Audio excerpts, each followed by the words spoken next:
I'm your boy Morrow. We back again. We the ones. Now, before this video starts, I do want to say one thing. I apologize in advance for last week's video about night 2. I was heated at the time, and I wasn't in the mindset of recording. I was just in a bad mood. So you acknowledge your tribal chief now? I'm not saying I acknowledge the man. It was a good match. Do I still think Cody should have won? Yes, but do I hate him or the bloodline? No. But so you acknowledge your tribal chief? You acknowledge him as our tribal chief? I acknowledge that he needs to lose at SummerSlam. So you acknowledge your tribal chief? No. You know what happens when you don't acknowledge your tribal chief? You get dealt with. So, back to the video, man. We enough about Roman Reigns, man. Enough. I just wanted to get my piece out there. That's all. We see enough of it every week already. This about somebody underrated. This video is about Roman Reigns is underrated. This video is about an underrated superstar that had potential to be a main event level star, but something went wrong. Today we had to answer the question: what went wrong with this superstar?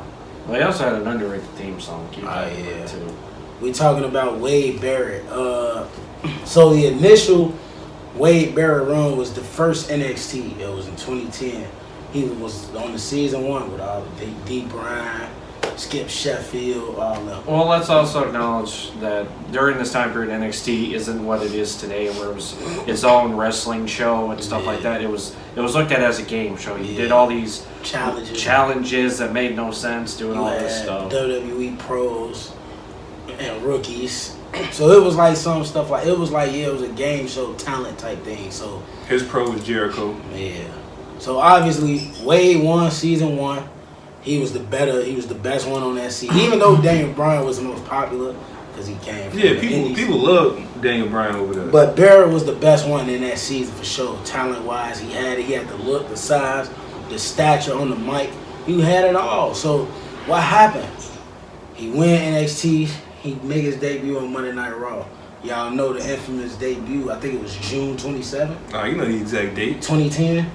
Something like that. Well, the one thing I took away from the NXT game show that he was on is he literally had brought up, when he had mentioned the winds of change in his promo, he said he was literally at the gym. He was listening to like a song that either it said the winds of change or it was called the winds of change, and it just stuck with him.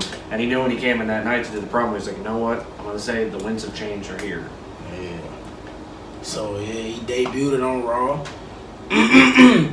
Obliterated Cena had the debut of the year. Just monstrous. Ripped the ring apart. Crazy. Never seen nothing like that before. Man, Justin Roberts got choked out with his tie. Got spit on. Cena got spit on. How do you stop an 8-man faction? Like 8 people, that was the first time we've seen that many people, outside of the NWO and DX and all. But this was a real 8-man group, bro. Like the funny thing was they said, yeah, go run roughshod. But they're like, the 2 things you can't do is choke somebody out and spit on somebody. Well, that was too late. Brian literally went against what was told not to do. He was told the 2 things not to do, and he did it anyway. I'm like, yeah, okay, so he got fired. Literally that next day. There was 7 members. So I'm wondering, like, what D. Bryan go?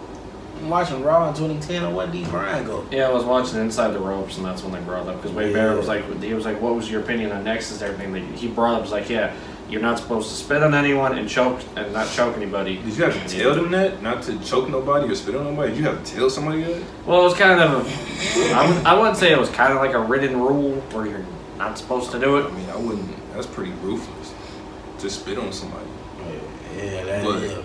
So that was the initial debut. Then for months they just attacked every superstar. The Nexus was formed. They attacked every superstar. Hey, remember that time? Sheamus was talking to I think it was Evan Bourne. Oh yeah. And he was like, and then he ran off. He said something like, "Hey, Evan Bourne was talking about y'all or something." And he peeled out. And they beat him, And then right after that, Sheamus came back to talk crazy. Then the Nexus popped back up. Sheamus got up out of there. So it's like they was just dominating. So, but Wade was always the standout. He had it. He was the one who was talking, doing all the promos. He was the leader.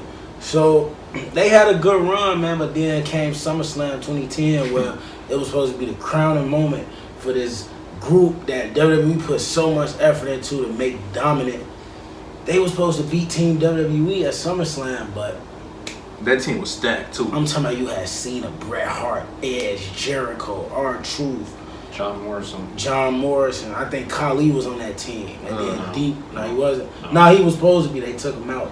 Well, they asked Miz to be the 7th member, but he just took forever and waited the day of SummerSlam. And Cena was like, no, we couldn't rely on someone that was only going to tell us the last minute. Yeah, that wouldn't have made sense anyway for Miz being on that team. Miz was one of the biggest heels in 2010. So, like, cause that was an all babyface team, wasn't it? Yeah, that was all. Cause Edge and Jericho really wasn't face, but they was getting attacked by the Nexus, so they wanted revenge. But it was what it was. But yeah, man, Cena, Super Cena, you know, he beat Gabriel and Wade Barrett 2-on-1 to win for Team WWE. Have a happy ending. Speaking of Cena, man, I got the socks on, man. Y'all see me, the Cena socks? Y'all probably can't see it. But you can't see him, man. The Cena socks, you can't see him. It was literally the plan for them to go into SummerSlam and win, but Vince is like, you know what? We have all these kids here. We want it to end right. We want the kids to be happy. It was a last-minute change, like. I think they were told when they came in. It's like, okay, Cena's beating you guys. Like, wait, what? Yeah, for a whole week they thought they was gonna win. That's for a whole week. They were supposed to win. That would have established them. So they lost that match. But you kind of felt like it was still there because the feud continued. Cena ended up losing to Wade Barrett. It was Hell in a Cell 2010. Wade Barrett beat Cena and made Cena join the Nexus. So now Cena got to do everything Nexus say. But keep in mind, didn't Nexus get involved? They did. It wasn't a clean. Yeah, Cena in 2010 wasn't losing clean to nobody. Yeah, they got involved. The infamous Wade Barrett throwing water in Cena's face in the locker room. That was like your favorite thing. You know, just bullying Cena, you know, making Cena do stuff he don't want to do. The humiliating little speech he had to give to his fans that wasn't his own speech. Yeah. Like, Cena used to walk out so sad with that Nexus armband on. Man. So then they feud culminated at TLC. Cena and Wade Barrett. I think what was the wait. You skipped over a very important part. You skipped over Survivor Series. Cena was the special ref for the match against Randy and Wade, and here's what was going to happen. If Randy won, Cena was fired. Yeah. If Wade won, then Cena was able to leave Nexus clean cut clear. And Wade would be champion. And Wade would be champion. However, Wade pushed come to shove Cena, and then Cena said, you know what, screw you. Ate him. Randy took care of the rest. 1, 2, 3, Cena was fired. But they didn't stop him from terrorizing the hell out of them for several weeks. He was actually he was at live events wrestling with a mask on. Well, that too. That was bogus. So it finally got to the point where he tells Cena he's rehired, but they're gonna have a match at TLC. Right. Then I'll let you take back over. Yeah. So TLC 2010, I think it was a chairs match, right? Yeah. Yeah. So that's when he dropped all the chairs over and stuff. So they had 23 chairs. Yeah, but it's stupid because Wade was underneath the thing anyway. The chairs hit the board. It didn't even hit Wade Barrett. I got it though. It was symbolic of burying Wade Barrett. Like you just buried him underneath 100 chairs. But yeah, that was the beginning of the end for Nexus. After that, Nexus started to get, just started to break down. They started to add new members. Husky Harris came along. Mike McGillis. This was like a little bit before CM Punk. CM Punk joined like a little bit after TLC, because he was on commentary. Right. Then he came, he dropped CM Punk, sat in the ring, put the band on. Then he did this little thing to Nexus. Then you had the new Nexus. Now Wade and CM Punk. We had the wannabe Batista, Mason Ryan. No personality, terrible. But they wanted. So Wade still thought he was the leader. CM Punk was saying he was the leader. Eventually, it was like a match, number one contenders match. It was on Raw. It was Wade Barrett, Sheamus, and somebody else. Was it Cena? I think it was Cena. I think it was. Because there was a number one contender to face Randy Orton at the Royal Rumble. Wade thought CM Punk was going to help him climb out the cage. Punk took the armband off of him, dropped him back in the cage. I think Sheamus went on to win that match too, because he fought Randy at the Rumble that year. So yeah, So all right, now the Nexus ended like that. That's how it ended. So, but that wasn't the end of Wade Barrett leaving his own group. No, it wasn't. For the two members from the Nexus ended up leaving Punk's group, which was Justin Gabriel and Heath Slater. They left. All of them end up on SmackDown, where Wade has his new faction, the Core. Now this time it's 4 equals. It was him, Justin Gabriel, Heath Slater, and Ezekiel Jackson. Buns. And it was just 4 equals. It was not one leader over the other. Big Buns. Last ECW champion. Nobody watched ECW. Come on, bro. Or keep in mind that's where we got the first part of the most underrated theme song, "The End of Days." Oh yeah, I've had enough. Hey, that was hard. But yeah, man. I mean, so Wade. All right, so Wade came in on the tear. Yeah. He was doing his thing. Oh wait, Wade and when the Core were in there at the Rumble, because didn't they go at it? The Nexus and the Core and the Rumble? Yeah, that little face off. Yeah, I remember that.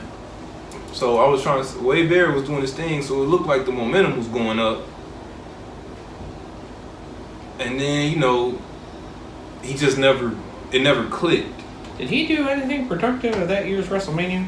What was that? 27? It was an 8-man tag. It was the Core versus Santino Marella, Vladimir Kozlov, and I think Big Show, and it was like a Just 4 unorthodox reason. All the people that the Core was beating up on SmackDown, they had an 8-man tag at WrestleMania So 27. to jump back on topic.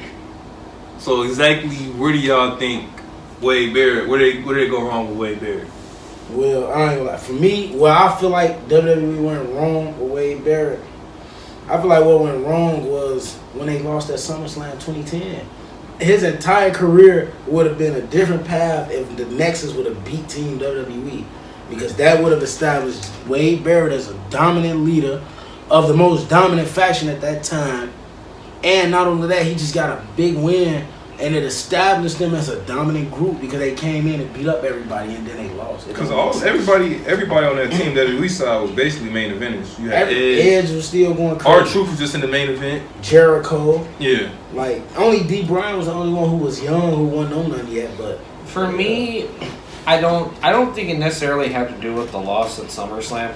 For me, and it jumps a little bit further into the story of Wade Barrett, I think it was after he got his injury. I think that's honestly what did it. Yeah, because I ain't gonna lie, 2012, I feel like that was supposed to be his year. I'm not if I'm not mistaken. He had that reignited feud with Orton that he had going on. Yeah, remember he threw Randy Orton down the flight of stairs. Started 2012, I'm like, yeah, Wade went in the Royal Rumble this year. I was content that he would win the Royal Rumble. I knew Sheamus was hot though. But Wade came into the year just throwing Randy Orton down some stairs. Just took out Randy in a high-profile feud with Randy Orton in 2011. That was perfect. Y'all gonna have to speak because I wasn't watching wrestling. It was basically in 2012. But Wade didn't. The start of the year was cool, but I think, like you said, he got hurt again. He kept getting injured. That was a so that was injured what? He injured what? His shoulder, his elbow, or something. In 2012, because the start of the year he was good. Towards the middle of the year, I think it was his shoulder. His shoulder's elbow, because I remember when he came back as like the bare knuckle brawler. Yeah, he was that hitting was the bull hammer elbow. So, I think it was his shoulder. We talked about this before with people getting Injuries. concussions, and that's like Dolph Ziggler. Yeah. So the injuries, once Vince tries to put you in a position where it's like, I'm not gonna say Vince don't try to make stars, because he does. But once you do something like you get an injury like a Dolph Ziggler or something like that, then that derails. He's like, all right, I can't rely on you to be my champion. Yeah. Even if it isn't your fault. I agree with that. I think the big thing that it comes down to is injuries. It's like, all right, Vince, you put in the work, he sees the potential you have, he gives you the push, you get injured, and it's like you come back and he's kind of got that trust in you, but at the same time, it's not all there. So it's like, it's one of those like, I want to push you, but I'm hesitant to push you because we don't know if you'll get injured again. And we don't want to say put the belt on you and then you get injured a month in. It's one of those kind of push and pull kind of things. So that's one of the things. And when you supposed to get a push and they start booking you to go on a tear a little bit, you get injured, that type of stuff. But in my opinion, I feel like Wade never got a real shot. See, at least with Dolph was world heavyweight champion. Then he got hurt. Wade never got a real shot. He got a couple of opportunities at the title, but he never got a chance to hold it. In my honest opinion, I feel like he might have gotten a shot if he hadn't gotten injured. Man, that's probably it's just one of them what ifs. Like, you know, that could be said for a lot of people though. But that was Wade Barrett's initial run. Then when he came back in 2014 as Bad News Barrett, now he got a new gimmick. Now he on the podium. Well, he did come back from injury as a bare knuckle brawler. This was before Bad News Barrett. He had his. But he ain't really do nothing with that gimmick though, for real. Like, well, he was Intercontinental Champion. What? I was about to say the only productive thing he had was his Intercontinental title runs and his match against The Miz at Mania, which, keep in mind, was on the kickoff show. This was back when we actually were getting matches on the kickoff shows. You can't even see that, find that match nowhere. You can find it if you look up WrestleMania 29 kickoff, but that's pretty much it. Yeah, on YouTube. Yeah, but if you watch WrestleMania 29, it's gonna be like it damn near didn't happen. Yeah, basically. But yeah, man. And even then, Miz beat him anyway. Right. So that was babyface Miz. That was one of the but nonetheless, Wade Barrett and in my honest opinion, I just feel like he had potential to be a superstar. I'm talking about a 3-4 time world champion at least. Yeah. Because he came in at a time where it was legendary wrestlers was still competing, and he was in that realm with them Edges, Jared fighting all of them. So it's like maybe it was just too stacked for him. Maybe he couldn't hang with all them, but I thought he could though. I think Wade Barrett proved now, like, you know, like he's killing on commentary right now. He's probably the best commentator like in all of wrestling. Up there, but we could debate about that, but he definitely relishing in his role. It's like it reminded me of JBL, man, when he got on commentary. Just an underrated heel, just good actor, that's good in the ring, on the mic, all that. That's what he reminded me of. Man, if I could rewind time and I was booking Wade Barrett, I saw it. You know, I don't look at a lot of people and say, you know what, that was a dude right there, because I'm a very tough critic on people.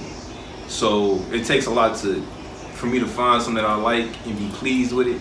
I felt like Wade Barrett had the ability and the mic skills, and I felt like he was over. He was over with the Bad News Barrett. He was over, and he had, like, you know, a good moveset. I did like the what was the thing? Wasteland. I did like that move. Winds of Change. The bullhammer, all that. So remember the night after WrestleMania 30, he fought Rey Mysterio, and they was booing Rey Mysterio. They was cheering for Wade, bro. Literally cheering anything Wade do. They going crazy. I watched that. I'll have to rewatch. It was like the April 2014 episode of Raw, like right after WrestleMania 30. That's crazy.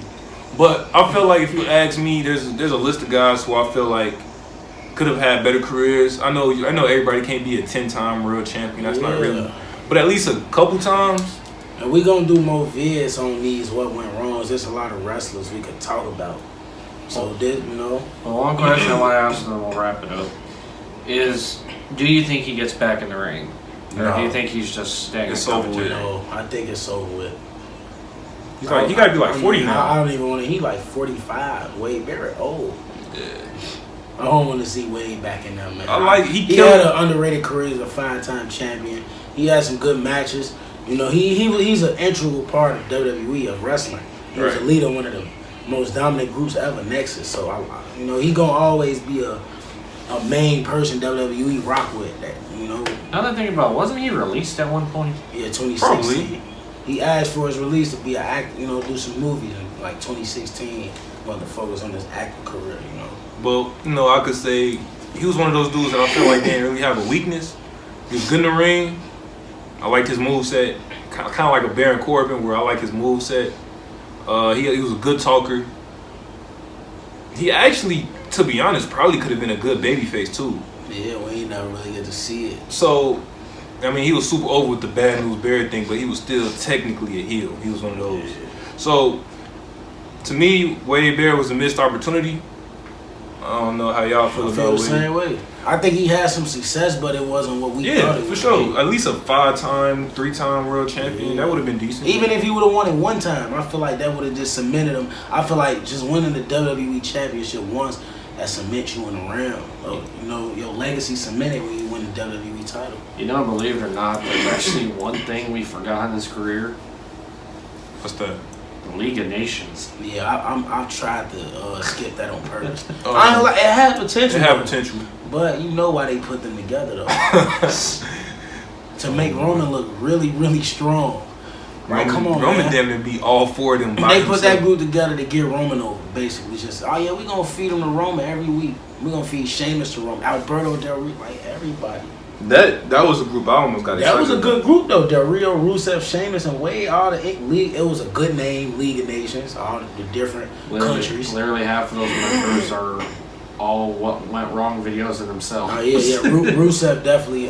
It's because he was undefeated for a year, so we definitely got to talk about his WWE run. Del Rio was somebody WWE labeled as that next Mexican superstar, the Mexican aristocrat, They keep trying to find the next former Eddie. full-time world champion. You can't create another And Eddie. Del Rio had early success, so that's another one we gonna talk about. I know what went wrong with Del Rio too, but we gonna talk about That's that for another video. And man, Sheamus the only one who is good out of the group. Yeah, we don't have a what went wrong for that one. Sheamus made a great career for himself. But yeah, man, that's all we got for y'all.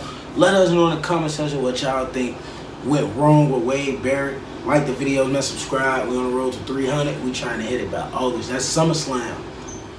So yeah, we trying to hit that, man. We hit 300 by August. That's crazy. That's 4 months. That'd be 400 by the Rumble. But yeah, see, them good goals. That said, we set one. We hit 200 right before WrestleMania. Literally right before WrestleMania. Right. We gotta work, man. We gotta grind. But yeah, man, I'm your boy Morrow. I'm your boy Andy. Money making jam. We out.